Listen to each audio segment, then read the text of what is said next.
So, All-Star Weekend is over, which means it's that time of the season where teams start to ramp up as they make a push for the playoffs.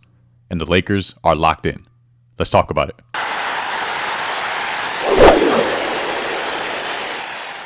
Before we get started, if you could do me a huge favor and drop a like on the video, and make sure to subscribe so you don't miss out on any future Lakers and other sports content. So, it's that time of year again, where we're kind of halfway through the season, even though technically it's not halfway through, but basically we have before the All-Star break and after the All-Star break. And after the All-Star break is typically when we start to see teams, especially the good teams, kick it into high gear. They understand that there's roughly 30 or so games left, and they really want to make a push towards the playoffs. They want as high a seed as possible, and they want to come out to get the best seeding in the playoff tree, which is a good segue to talk about LeBron James and the Los Angeles Lakers. This past weekend, obviously, LeBron, he decided not to play in the All-Star game. Ultimately, I'm assuming him and his staff thought it'd be best to kind of sit this one out. He's been dealing with that ankle soreness and discomfort pretty much throughout the whole season, and he just didn't want to risk anything, right? He said it himself that he's more focused on kind of making this push towards the playoffs as we have about 30 or so games left. And his name has just been dragged through the mud for it. Listen, however you feel about it, it is what it is. At the end of the day, All-Star Weekend is done, and we have the rest of the season to look forward to. If you want to hear my thoughts about it, I put out a short or reel, whichever platform that you most likely follow me on. It's the most recent one, and just feel free to check it out if you want to hear my thoughts on that. But the bottom line is, that's history. Where do the Lakers go from here? Well, again, I still think we should start with LeBron James because it's very important.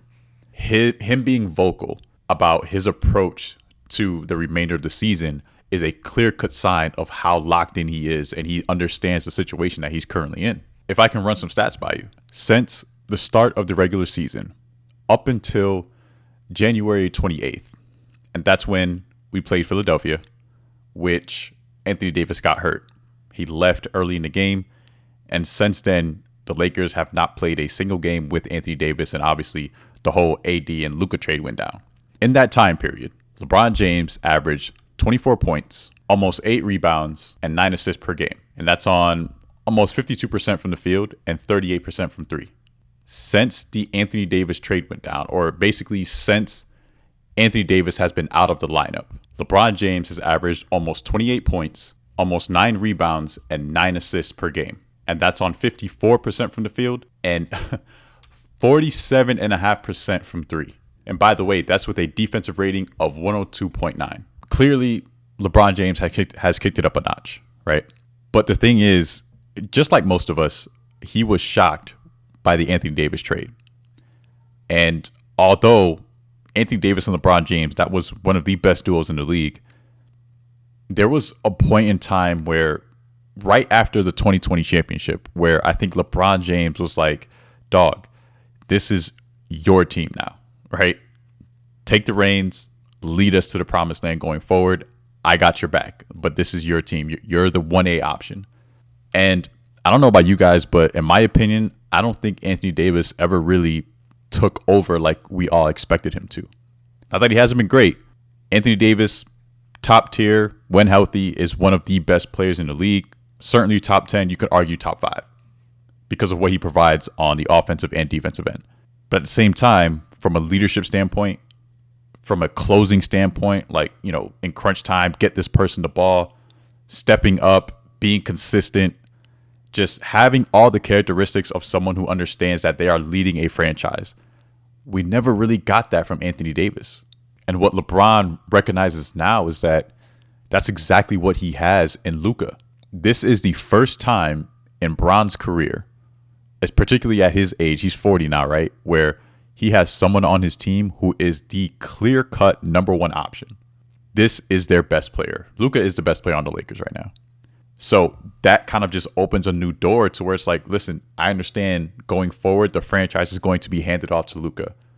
I know from what I've seen that Luka has no problem taking these keys, hopping in the car, and driving off. And I can take the back seat. And that provides a dangerous level of basketball that the rest of the NBA has to deal with. Because what you have to understand is that LeBron James is now the second option. He's the second best. Do you guys understand what that means? LeBron James, even at 40, again, at 40, he's averaging 24, 7, and 9 right now. He is the second best option on the Los Angeles Lakers. So what do you do with that defensively?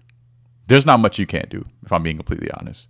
If Luka and LeBron are on their A game, that is going to be a nightmare for the rest of the NBA, especially when you consider that our role players have been playing really well, and they're only going to get better looks, better opportunities to score, to step up on defense, etc. Speaking of which, check out the injury report. I haven't seen the Lakers injury report look this short since I can remember. I mean, seriously, LeBron James, who's questionable, obviously he's dealing with the ankle soreness, discomfort. It's just kind of a day-to-day thing. Honestly, it will probably remain that way for the rest of the season. And then you have Maxi Kleber, who we all expected would likely miss the rest of the season, or at least a good amount of it, because he had the foot surgery. We weren't really expecting much from Max anyway in the Luka trade. But if he comes back healthy, great. You know, cherry on top. Cool. But look at this, man. You got Gabe, Vando, Hayes has been cleared. Dalton's back with us. He's back in the rotation. Christian Wood is no longer with us. We released him. JJ Redick confirmed that Luka is no longer on a minutes restriction. Dude, we are in a prime position to hit the ground running and fire on all cylinders. This is our time. The last thing I want to go over is basically the Lakers kind of finalizing their roster. There's currently 18 players on the roster. 15 of them are on contract. And then we have 3 players who are basically on two ways, right? Or came from the G League. So how are the Lakers going to approach this? Because obviously if they want to add anyone else or bring some players up from that are on two-way, bring them on to official contracts, we're going to have to release some people.